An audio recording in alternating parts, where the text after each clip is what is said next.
স্বামীর বাঁ দিকে স্ত্রী বসবে, এটাই নিয়ম। বাঁ দিকে যেই বসতে যাবে ভোলেনাথ আসনটাকে চেঞ্জ করে ডান দিকে করে দিয়েছেন। ও গো ঝিয়ের পেটে মায়ের জন্ম, বলি তোমরা ভেবে করবে কি? ওই চাঁদের গায়ে চাঁদ লেগেছে, তোমরা ভেবে করবে কি? চাঁদের গায়ে চাঁদ লেগেছে, তোমরা ভেবে করবে কি? চাঁদের গায়ে চাঁদ লেগেছে। ও গো ঝিয়ের পেটে মায়ের জন্ম, ঝিয়ের পেটে মায়ের জন্ম, তোমরা ভেবে করবে কি? চাঁদের গায়ে চাঁদ লেগেছে, তোমরা ভেবে করবে কি? চাঁদের গায়ে চাঁদ লেগেছে, চাঁদের গায়ে চাঁদ লেগেছে। বলি 6 মাসের এক কন্যা ছিল, আর 9 মাসে তার গর্ভ হলো গো।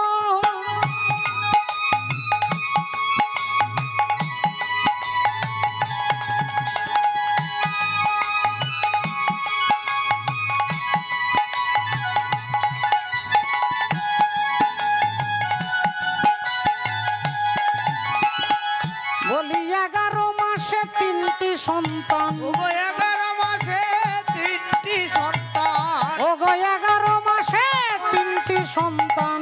11 মাসে 3টি সন্তান। বলি কোনটা করবে ফকিরি? উরুধর গায়ে চাঁদ লেগেছে, তোমরা ভেবে করবে কি? চাঁদের গায়ে চাঁদ লেগেছে, চাঁদের গায়ে চাঁদ লেগেছে, চাঁদের গায়ে চাঁদ লেগেছে। এবার মায়েরা দেখুন, ভক্তিমতী মায়েদের জিজ্ঞাসা করব, মা দুর্গার কটা ছেলে আর কটা মেয়ে? আঙুলে দেখান, কটা ছেলে কটা মেয়ে? 2টো ছেলে আর 2টো মেয়ে। কি কি মেয়ে দুটোর নাম? লক্ষ্মী আর সরস্বতী, তাই তো? ঠিক বলছি? আচ্ছা, মা দুর্গার মেয়ে হচ্ছে লক্ষ্মী আর সরস্বতী। এইবার মা দুর্গাকে সৃষ্টি করেছেন 3 জন দেবতা। মহিষাসুরকে বধ করবার জন্য 3 জন দেবতা সৃষ্টি করলো মা দুর্গাকে। এক হচ্ছে ব্রহ্মা, বিষ্ণু, মহেশ্বর। এবার মহিষাসুরকে বধ করে মা দুর্গা গিয়ে ব্রহ্মাকে বলছে, আপনি আমাকে গ্রহণ করুন। ব্রহ্মা বললেন, তোমাকে আমি সৃষ্টি করেছি, মানে তুমি আমার মেয়ে, আমি তোমার বাবা। মা গিয়ে আবার বিষ্ণুকে বলছেন, আপনি আমাকে গ্রহণ করুন, না তোমাকে আমি সৃষ্টি করেছি, তুমি আমার মেয়ে, আমি তোমার বাবা। তখন ভোলেনাথকে গিয়ে বলছে, আপনি আমাকে গ্রহণ না করলে আমি মরব। ভোলেনাথ বললেন, তুমি আমাকে পেতে পারবে, তোমাকে 108 বার দেহটা পাল্টাতে হবে। তাহলে ভালো করে লক্ষ্য করে বিচার করে দেখুন, ব্রহ্মা হচ্ছে বাবা, ভগবান বিষ্ণু হচ্ছে বাবা। এরা দুজন হচ্ছে বাবা, আর শিব ঠাকুরকে তিনি 108 বার দেহ পাল্টে তারপরে বিয়ে করলেন। তাহলে ব্রহ্মা যদি বাবা, বিষ্ণু যদি বাবা হয়, তাহলে মা দুর্গার বাবা হচ্ছে বিষ্ণু। আর বিষ্ণুর স্ত্রীর নাম কি? বিষ্ণুর পায়ের কাছে কে বসে থাকে সব সময়? মায়েদের জানা উচিত, আপনারা লক্ষ্মীর ভান্ডার নিচ্ছেন। হ্যাঁ, মা লক্ষ্মী দেবী। তাহলে ভগবান বিষ্ণুর স্ত্রী হচ্ছে লক্ষ্মী। 1 মিনিট আগে আপনারা বললেন কি? বিষ্ণুর স্ত্রী যদি লক্ষ্মী হয়, তাহলে বিষ্ণু মা দুর্গার কে হয়? বাবা। তাহলে বাবার স্ত্রী কে হবে? আমার বাবার স্ত্রী আমার কে হবে? মা হবে না? তাহলে আপনি এক্ষুনি বলছেন মা দুর্গার মেয়ে হচ্ছে লক্ষ্মী, আবার এক্ষুনি মা লক্ষ্মী মা দুর্গার মা হয়ে গেল। ঝিয়ের পেটে মায়ের জন্ম, তোমরা ভেবে করবে কি? হরি বল। চাঁদের গায়ে চাঁদ লেগেছে, তোমরা ভেবে করবে কি? চাঁদের গায়ে চাঁদ লেগেছে, চাঁদের গায়ে চাঁদ লেগেছে, চাঁদের গায়ে চাঁদ লেগেছে। ও যে ঘর আছে তার দুয়ার নাই, আর লোক আছে তার বাক্য নাই গো। বলো কে তাহারে আহার যোগায়, কে বাদাই সন্ধ্যাবাতি। আহার যোগায় কে বা দেয় সন্ধে বাতি কে তাহারে আহার যোগায় কে বা দেয় সন্ধে বাতি বলি ফকির লালন ভেবে বলে দেখো ছেলে মরে মাকে ছুলে গো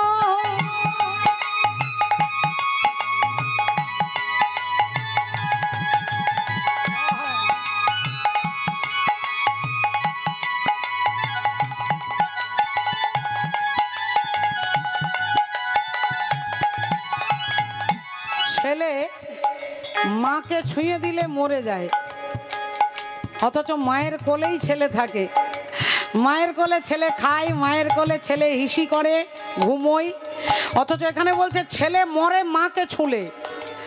তা সেই মাকে আর সেই ছেলেকে না, মা হচ্ছে সমুদ্র আর ছেলে হচ্ছে নুন। সমুদ্র থেকে নুন সৃষ্টি হয়, তাহলে সমুদ্রের গর্ভ থেকে যে নুনের সৃষ্টি হলো, এই এক মুঠো নুন সমুদ্রের জলে ফেলে দিলে বলে হরিবোল হয়ে যাবে। হরি হরি বল। বলি এই কয় কথার তত্ত্ব নইলে, আহা এই কয় কথার তত্ত্ব নইলে, ওগো এই কয় কথার তত্ত্ব নইলে তার হবে না ফকিরি। চাঁদের গায়ে চাঁদ লেগেছে তোমরা ভেবে করবে কি? চাঁদের গায়ে চাঁদ লেগেছে তোমরা ভেবে করবে কি? চাঁদের গায়ে চাঁদ লেগেছে, চাঁদের গায়ে চাঁদ লেগেছে, চাঁদের গায়ে চাঁদ লেগেছে। মা সতী বাম দিকে বসতে যাবে, ভোলেনাথ ডান দিকে আসনটা করে দিল। ডান দিকে কে বসে? মা বসে। ডান দিকে কাকিমা বসে, জেঠিমা বসে, ভাগ্নি বসে, ভাইজি বসে, মেয়ে বসে, বাঁ দিকে শুধু স্ত্রী বসে। তাহলে বাঁ দিকের আসনটা ডান দিকে করে দিলেন কেন শিব ঠাকুর? না, তিনি বুঝিয়ে দিলেন আজ থেকে তুমি আমার গুরু মা। রাম হচ্ছে আমার গুরু, আর রামের স্ত্রীর রূপ ধারণ করেছিলে তুমি, তাই তুমি আমার গুরু মা। আজ থেকে বাঁ দিকে নয়, তুমি ডান দিকে বসবে। তিনি ত্যাগটা করে দেখিয়ে দিলেন, ত্যাগটা বললেন না মুখে কিছু। আমরা মুখে ত্যাগের কথা বলি, ত্যাগ করতে পারি না। ভোলেনাথ ত্যাগের কথাটা বললেন না, ত্যাগটা করে দেখিয়ে দিলেন। আর এদিকে দক্ষ রাজা, তিনি সেই একটা জায়গাতে আছে। অহংকারী ব্যক্তির এটাই হচ্ছে সব থেকে মুশকিল। ওই একটা জায়গায় আমাকে দেখে উঠে দাঁড়ালো না, আমাকে দেখে প্রণাম করলো না, আমাকে দেখে মাথা নিচু করলো না, আমার জামাই আমার বিনা অনুমতিতে বেরিয়ে চলে গেল। তাহলে কি করা যায়? দক্ষ প্রজাপতি মনে মনে চিন্তা করছে কি করে প্রতিশোধ নেব। এমন সময় দেবর্ষি নারদ এসে দাঁড়িয়েছেন। বাবা, দেবর্ষি নারদ এসে দাঁড়িয়েছেন। নারায়ণ নারায়ণ নারায়ণ। আর যেই দেবর্ষি নারদকে দেখেছেন, অমনি বললেন কি ব্যাপার আপনি? নারদ মুনি বললেন আপনার মুখটা শুকিয়ে বাংলার পাঁচের মতো হয়ে গেছে। তা কি ব্যাপার প্রজাপতি দক্ষ রাজা, আপনার এরকম টেনশন কেন? না আর বলবেন না, আমার ওই জামাই, ওই অসভ্য অভদ্র জামাই ওই ভৃগুমুনি যজ্ঞে এসেছিল, আমাকে দেখে কোনো সম্মান দিল না, আমাকে দেখে মাথা নিচু করলো না, আমাকে দেখে হাত জোড় করলো না, আমার বিনা অনুমতিতে বেরিয়ে চলে গেল। নারদ মুনি অমনি সঙ্গে সঙ্গে বললেন একটা কাজ করুন না, আপনাকে যখন এত বড় অপমান করেছে আপনিও একটা যজ্ঞ করুন, আর যজ্ঞে সবাইকে নেমন্তন্ন করবেন, শিব ঠাকুরকে বাদ দিয়ে দেবেন। এখন প্রজাপতি দক্ষ রাজা ভাবছে নারদ মুনি আমার দলের হয়ে কথা বলছে, তাহলে মনে হয় নারদ আমার দলের লোক। কিন্তু নারদ মুনি তিনি আজকে মিথ্যেও বলছেন না, আর তিনি আজকে সত্যিও বলছেন না। ব্যাপারটা কি রকম? বলে দুই ভাই মেলা দেখতে এসেছে। বাবা, মেলা, চারিদিকে সুন্দর সুন্দর দোকান, খাবার দোকান, কাপড়ের দোকান, বাসনের দোকান। দুই ভাই, এক রামু আর এক শামু, মেলা ঘুরতে ঘুরতে ঘুরতে প্রচণ্ড খিদে পেয়ে গেছে। বড় ভাই ছোট ভাইকে বলছে, হ্যাঁ রে ভাই তোর কাছে টাকা আছে? শামু বলছে, দাদা আমার কাছে 1 টাকাও নেই, এই দেখো পকেট খালি। দাদা বলছে, আমারও তো পকেট খালি, 1 টাকাও নেই, কিন্তু খিদে পেয়েছে। তারপর আবার দোকান দেখেছে, গরম জিলিপির দোকান, খিদে আরও বেড়ে গেছে। তা ভাই চল বিনে পয়সায় জিলিপি খাবো। ভাই বলে, দাদা আমি যেতে পারবো না, জিলিপি খাওয়ার পরে মার খেতে হবে দাদা, আমি যাব না। দাদা বললেন, ঠিক আছে তোকে যেতে হবে না, আমি বিনে পয়সায় জিলিপি খেয়ে আসছি। দেখ, দোকানে গিয়ে দোকানদারকে বলছে, দাদা জিলিপি কত? বলে 25 টাকায় 250। তা দেন তো দাদা। তাড়াতাড়ি দেবেন, কিন্তু দেরি করবেন না। এখন 25 টাকার 250 জিলিপি একটা ঠোঙাতে গরম জিলিপি দিয়েছে, আর অমনি রামু ওই ঠোঙাটা ধরে জিলিপি খাচ্ছে আর ভাইকে দেখাচ্ছে যে দেখ বিনে পয়সায় জিলিপি খাচ্ছি। গরম গরম জিলিপি খাচ্ছে, ভাইকে দেখাচ্ছে। ভাই ভাবছে যে দাদা যদি বিনে পয়সায় খায় আমিও খাবো, দাদারও যা হবে আমারও তাই হবে।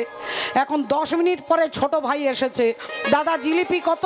বলে 25 টাকায় 250। দাদা আমাকে দেন তো। এখন তাকেও দিয়েছে, সেও জিলিপি খাচ্ছে, এর খাওয়া হয়ে গেছে। এখন বড় ভাই রামুর খাওয়া হয়ে গেছে, হাতটা ধুয়ে আর ভাবছে লুকিয়ে দোকান থেকে বেরিয়ে যাব। আর যেই বেরোতে যাবে অমনি দোকানদার দেখতে পেয়ে যায়, যে দাদা এদিকে আসুন। জিলিপি খেয়ে বেরিয়ে চলে যাচ্ছেন, 25 টাকা দিয়ে যান। সঙ্গে সঙ্গে রামু বলছে হ্যাঁ হ্যাঁ হ্যাঁ ঠিক তো, আমি তো আপনাকে 30 টাকা দিয়েছিলাম, 5 টাকা ফেরত দেন। দোকানদার বলছে দেখুন দাদা, মিথ্যে কথা বলবেন না, খবরদার বলছি মিথ্যে বলবেন না, আপনি আমাকে 1 টাকাও দেননি। রামু বললেন ই বাবা, সত্যি করে বলছি আমি আপনাকে 30 টাকা দিয়েছি, 5 টাকা ফেরত দেন। এই দোকানদারের সঙ্গে রামু ঝগড়া লেগে গেছে, এর মধ্যে শামুর খাওয়া হয়ে গেছে। হাতটা ধুয়ে এবার সে ভাবছে আমি কি বলবো, আর রুমাল বার করে হাতটা যেই মুছছে অমনি দোকানদার ডেকেছে, এই যে দাদা আসুন একটু শুনুন দাদা, আচ্ছা সত্যি করে বলুন তো দাদা, এই যে ভদ্রলোক বলছে 30 টাকা দিয়েছি, আপনি তো ছিলেন, এ কি আমাকে 1 টাকাও দিয়েছে? শামু বলছে আপনার সমস্যার সমাধান পরে আমি করব, আগে বলুন আমার 5 টাকা আপনার মনে আছে তো নাকি? আমার 5 টাকা মনে আছে তো না? আমাকে একই কেসে আপনি ঢুকিয়ে দেবেন? হ্যাঁ, আমি 30 টাকা দিয়েছি তো। দোকানদার মনে মনে ভাবছে যে আমি যদি বলি এও পয়সা দেয়নি এও দেয়নি, তাহলে পাবলিক কেউ আমাকে বিশ্বাস করবে না। তাড়াতাড়ি বলছে হ্যাঁ দাদা আপনার মনে আছে, আপনি আমাকে 30 টাকা দিয়েছেন, আপনি 30 টাকা দিয়েছেন, এই নিন 5 টাকা ফেরত নেন। 5 টাকা পকেটে রেখেছে। এবার দোকানদার বলছে দাদা সত্যি করে বলুন তো, এ কি আমাকে পয়সা দিয়েছে? শামু তখন বলছে এই মা কালীর দিকে হাত বাড়িয়ে বলছি, যেমন আমি দিয়েছি তেমনি উনিও দিয়েছেন, মানে আমিও দিইনি আর উনিও দেননি, যেমন আমি দিয়েছি তেমনি উনি দিয়েছেন। তাহলে উনিও দেয়নি আর ও দেয়নি, তাহলে এটা সত্যি কথাও নয়, এটা মিথ্যে কথাও নয়। যেমন আমি দিয়েছি তেমনি উনি দিয়েছে। হরি বলো রাধে রাধে। তাই দেবর্ষি নারদ আজকে তিনি দক্ষ রাজার হয়ে কথা বলছে না, তিনি বলছেন যে আপনাকে যেমন অপমান করেছে, আপনিও এক কাজ করুন, বিরাট যজ্ঞ করুন, যজ্ঞে সবাইকে নেমন্তন্ন করুন, ওই শিব ঠাকুরকে বাদ দিয়ে দেন। দক্ষ রাজা দেখলেন হ্যাঁ এই কথা খাঁটি কথা, তাহলে আমিও যজ্ঞ করব, যজ্ঞের নাম বাজপেয়ী যজ্ঞ, যজ্ঞে স্বর্গ মর্ত পাতাল সবাইকে নেমন্তন্ন করব, শুধু শিব ঠাকুরকে বাদ দিয়ে। তাই সমস্ত চিঠি লিখে দিলেন সবার নামে, আর চিঠিগুলো দিয়ে দেবর্ষি নারদের হাতে দিয়েছে। নারদ মুনি আজকে চিঠি দিতে যাচ্ছে, যেথা প্রজাপতি চলিলেন তথি, যেথা প্রজাপতি চলিলেন তথি, যেথা প্রজাপতি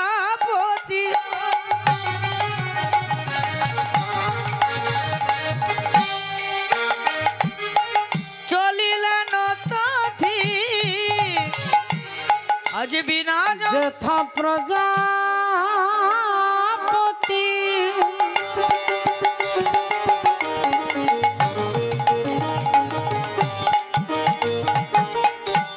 চলিলেন তথি, বিনা যন্ত্র করে লইয়া, যেথা প্রজাপতি চলিলেন তথি, বিনা যন্ত্র করে লইয়া,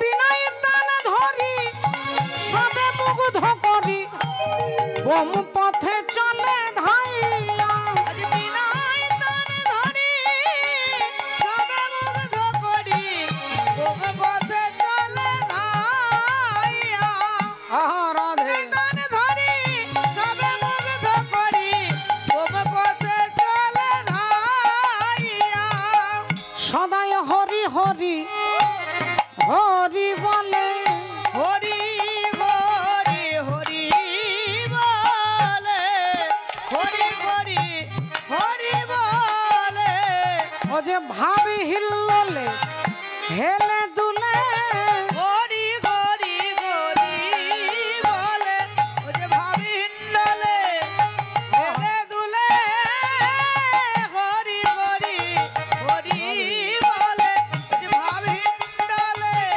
হেলে দুলে কেমন ভাসে দুটি নয়ন জলে ভাবি হিন্ডলে নিতাই গৌর প্রেমানন্দে হরি হরি নয়ন বল। জলে ভাবি হিন্ডলে হেলে দুলে সদায় হরি হরি হরি বলে। এখন কি করেছে মা, একে একে সবাইকে চিঠি দিচ্ছে। স্বর্গ মর্ত পাতাল, দেবতা যোগী ঋষি মুনি গন্ধর্ব দেবর্ষি নারদ সবার ঘরে ঘরে চিঠি পৌঁছে দিলেন। শুধু বাদ দিয়ে দিলেন বাবা ভোলেনাথকে। এখন যথারীতি দক্ষ রাজার বাড়িতে যজ্ঞ হবে। সবাই সেই দিন সকাল সকাল স্নান করেছে, নতুন বস্ত্র পরেছে, ভালো ভালো গয়না পরে দক্ষ রাজার বাড়ির অনুষ্ঠানে যাচ্ছে। আর এদিকে মা সতী তিনি কিছুই জানে না যে তার বাবার বাড়িতে যজ্ঞ হচ্ছে না কি হচ্ছে, তিনি কিছুই জানে না। তিনি প্রতিদিনের মতো সকালবেলায় বাগানে ফুল তুলতে গেছে। বাগানে তিনি ফুল তুলতে গেছেন মা। রাধে রাধে। আর অমনি ফুল তুলছে, এবার ফুল দিয়ে পুজো হবে ভোলেনাথের। চম্পা পারুল জুথি টগর চামেলা আর সইতে নারী এই ফুল ঝামেলা। চম্পা পারুল জুথি টগর ঝামেলা আর সইতে নারী এ ফুল ঝামেলা। চম্পা পারুল জুথি টগর ঝামেলা আর সইতে নারী এ ফুল ঝামেলা। সাজায় ফুলের ডালি, সাজায় ফুলের ডালি বসে রয়ে বনমালী। সাজায় ফুলের ডালি বসে রয়ে বনমালী। সাজায় ফুলের ডালি বসে রয়ে বনমালী। গোজার লাগি এই ফুল সেই হানে হেলা ফেলা আর সইতে নারী এই ফুল ঝামেলা। চম্পা পারুল জুথি টগর ঝামেলা আর সইতে নারী এ ফুল ঝামেলা।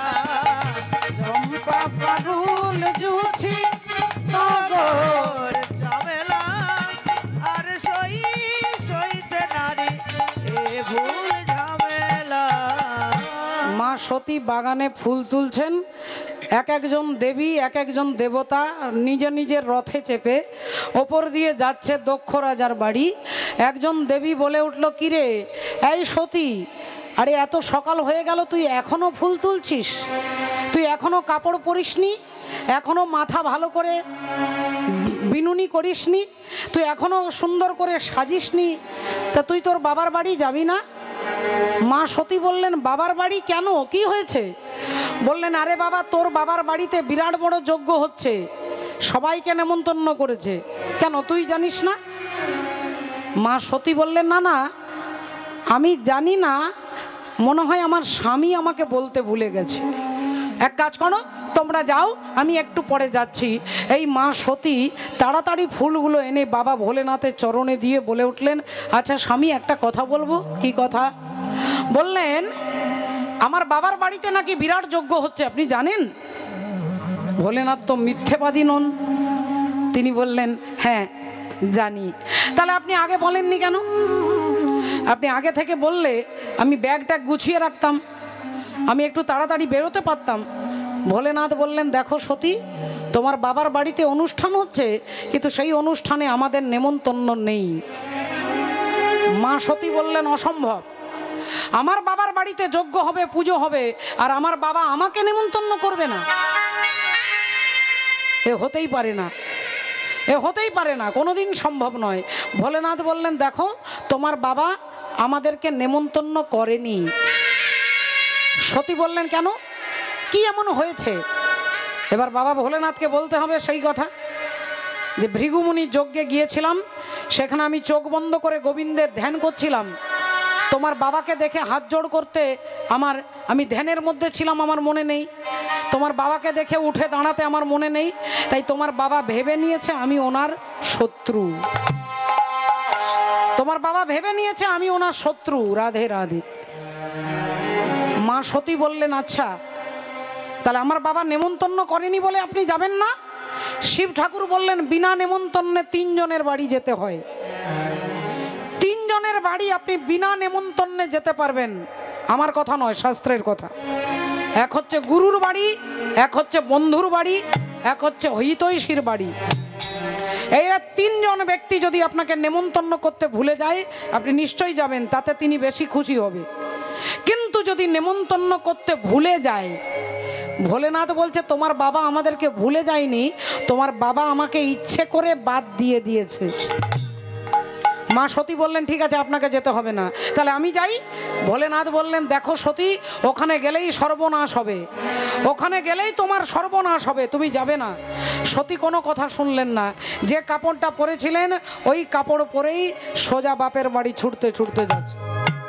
ভোলেনাথ নন্দী আর ভিঙ্গিকে ডেকে বলছে, এক কাজ কর, তোরা তোদের মায়ের সঙ্গে চলে যা মায়ের সঙ্গে, দেখবি যা।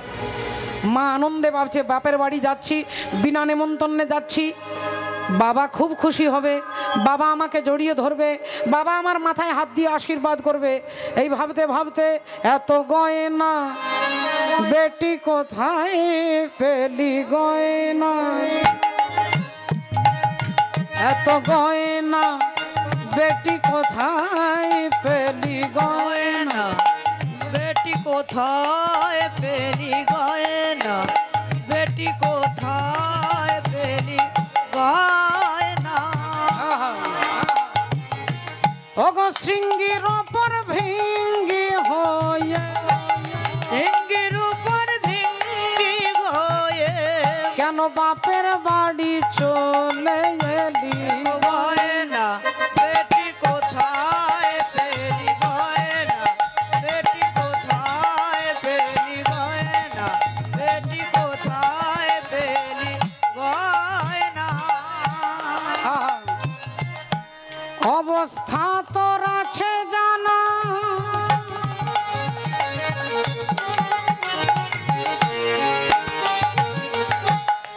রাধে। অবস্থা তোর আছে জানা, ওমা ভাতের ওপর নুন জোটে না, অবস্থা তোর আছে জানা, হাতের ওপর নুন জোটে না। বলে তবে কেন নবাবিয়া না, তবে কেন নবাবিয়ানা, তবে কেন নবাবিয়ানা। ওমা পরে বেনারসি চেলি গয়না, বেটি কোথায় পেলি গয়না, বেটি কোথায় পেলি গয়না, বেটি কোথায় পেলি গয়না। রাধে রাধে। মা সতী ছুটতে ছুটতে আসছে বাবার বাড়ি, দক্ষ রাজার বাড়ি। দক্ষ রাজার 60খানা মেয়ে বাবা, সব থেকে ছোট মেয়ে হচ্ছে সতী।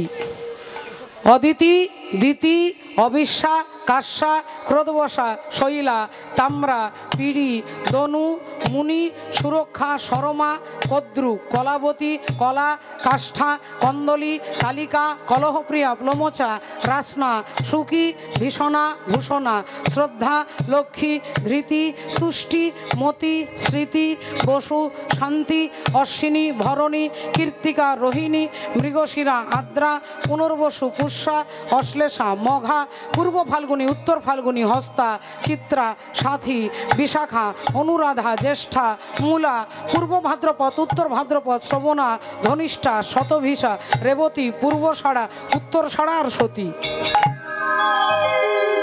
59টা মেয়ে ভালো কাপড় পরে এসেছে, ভালো গয়না পরে এসেছে, আর মা সতী ঘরের কাপড়টা পরে এসেছে। বোনেরা একটু হাসাহাসি করছে। মা গিয়ে দক্ষ রাজার স্ত্রী প্রসূতি দেবীকে, মাকে জড়িয়ে ধরলেন। আর মার মেয়েতে অনেক কান্নাকাটি হলো। এবার মেয়ে জিজ্ঞাসা করছে, মা বাবা কোথায়? না তোর বাবা প্যান্ডেলে যজ্ঞে বসে গেছে, চলে যা মা, তাড়াতাড়ি তোর বাবার সঙ্গে দেখা করে আয়, যা। মা সতী ছুটতে ছুটতে এসেছে, আর ছুটতে ছুটতে এসে প্যান্ডেলের ভেতরে একটা পা আর প্যান্ডেলের বাইরে একটা পা। আর এমতো সময় প্রজাপতি দক্ষ রাজা মা সতীকে দেখে বলে উঠল, ওই দেখো চলে এসেছে, চলে এসেছে, বিনা নেমন্তন্নে চলে এসেছে।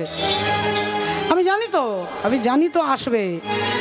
স্বামী তো খেতে দিতে পারে না, স্বামী খেতে দিতে পারে না, তাই এখানে দুটো ভালো মন্দ খাবে, একটুখানি দান দক্ষিণা নেবে, এই জন্য বিনা নেমন্তন্নে চলে এসেছে। যে কথা মায়ের কানে ঢুকেছে, মা অমনি চমকে গিয়ে ভাবছে আমার মাথায় যেন বজ্রাঘাত হচ্ছে। মা মনে মনে ভাবছে, বাবা আমি তোমার ঘরে খাওয়ার জন্য আসিনি,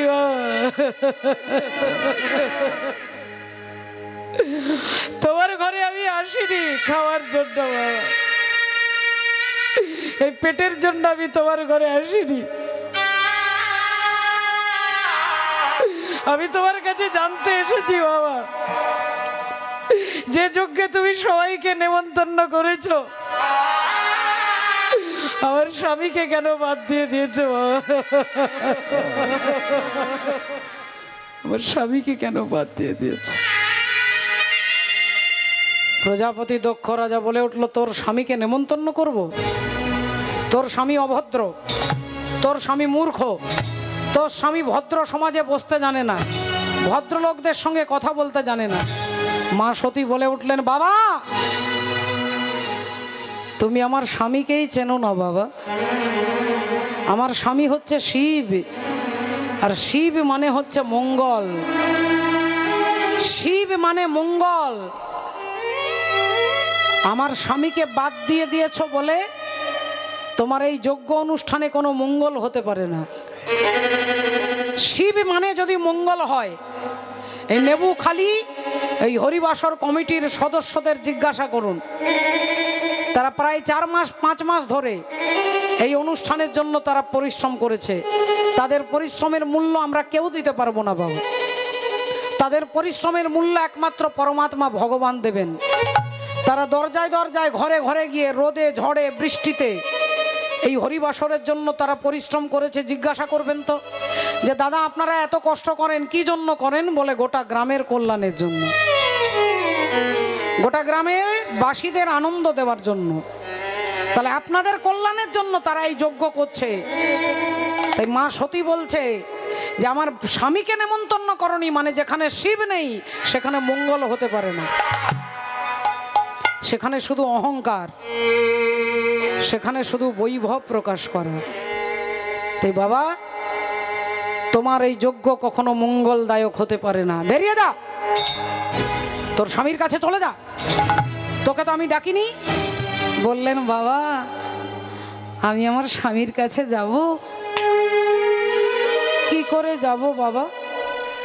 আমার স্বামী যে আমাকে বারবার বলেছিল সতী তুমি যেও না ওখানে, তুমি যেও না, তুমি সহ্য করতে পারবে না।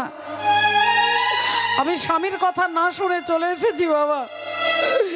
আমি ভেবেছিলাম তুমি আমাকে বুকে জড়িয়ে ধরে মাথায় হাত বুলিয়ে আশীর্বাদ করে দেবে, আমি ভেবেছিলাম আমাকে দেখলে তুমি আনন্দ হবে, খুশি হবে। তাই আমি স্বামীর কাছে গিয়ে দাঁড়াতে পারবো না, সে মুখ আমার নেই।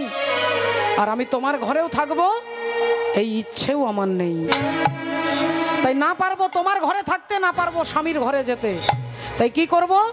শিব শিব বলতে বলতে মা সতী আগুনের মধ্যে ঝাঁপ দিচ্ছে।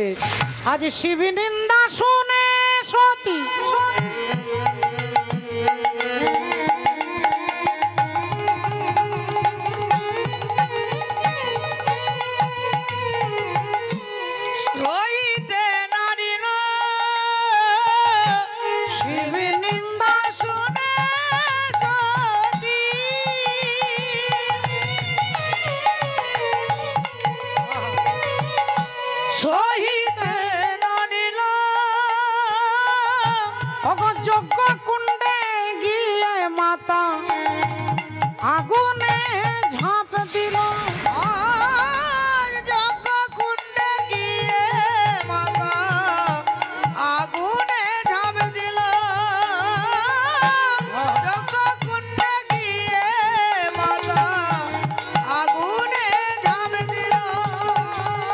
যেই আগুনের মধ্যে ঝাঁপ দিচ্ছে বাবা ভোলেনাথের নাম করতে করতে, আগুনের মধ্যে ঝাঁপ দিয়ে মা সতী দেহত্যাগ করলেন। আর যারা যারা এসেছিল তারা সবাই অবাক হয়ে গেল। কেউ কেঁদে উঠল, কেউ অজ্ঞান হয়ে গেল, কেউ বুকে হাত দিল, কেউ মাথায় হাত দিল। আর নন্দী ভিঙ্গি ভোলেনাথ যাদেরকে দায়িত্ব দিয়েছিল তোর মাকে দেখিস, সেই নন্দী ভিঙ্গি গিয়ে মা সতীর পা দুটো জড়িয়ে ধরে বলল, মা এখন তুমি বলো মা, আমরা বাবাকে গিয়ে কি করে মুখটা দেখাবো? আমাদের উপরে দায়িত্ব দিয়েছিল মা, তুমি একবারের জন্য আমাদের কথা চিন্তা করলে না মা, আমাদের ছেড়ে চিরকালের মতো চলে গেলে। মা মাগো মা,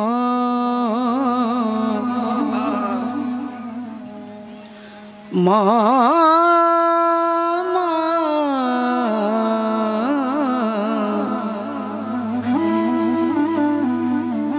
আমায় ছেড়ে কোথাও তুমি চলে যেও না। মা মাগো মা।